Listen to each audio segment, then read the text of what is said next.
మీకు అడ్వకేట్ని పెట్టుకునే స్తోమత ఉందా, మీరు మీ కేసుని కొట్లాడుకోగలుగుతారా అని అడుగుతారు.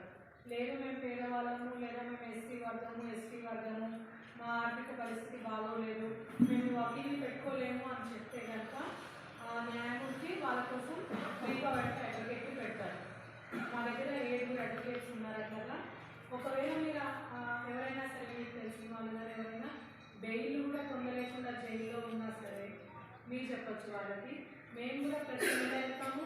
అట్లాగే వారంలో 2 నుంచి 3 సార్లు మా అడ్వకేట్స్ నేను చెప్పిన 7 వకీళ్ళు వెళ్ళి ప్రతి ఖైదీతో మాట్లాడతారు.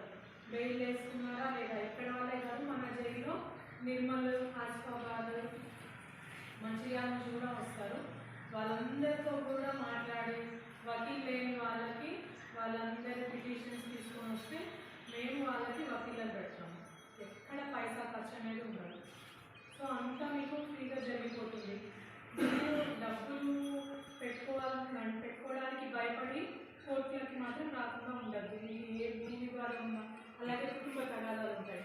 భార్యాభర్తల మధ్యలో కానీ లేకపోతే కొన్నిసార్లు నోటీసులు పంపించి మా దగ్గర మీడియేటర్స్ ఉంటారు, కౌన్సిలర్స్ ఉంటారు.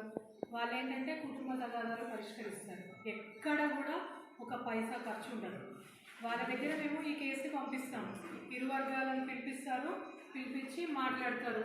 ఎందుకు వాళ్ళు మరి తల్లిదండ్రుల్ని పోషించట్లేదు అనేది అడిగి వాళ్ళకి ఇంకా ఇచ్చేలాగా లేదా ఇంట్లోనే పెట్టుకొని పోషించేలాగా మేము ఇద్దరిని సంజాయించి సెటిల్ చేసి పంపిస్తాము.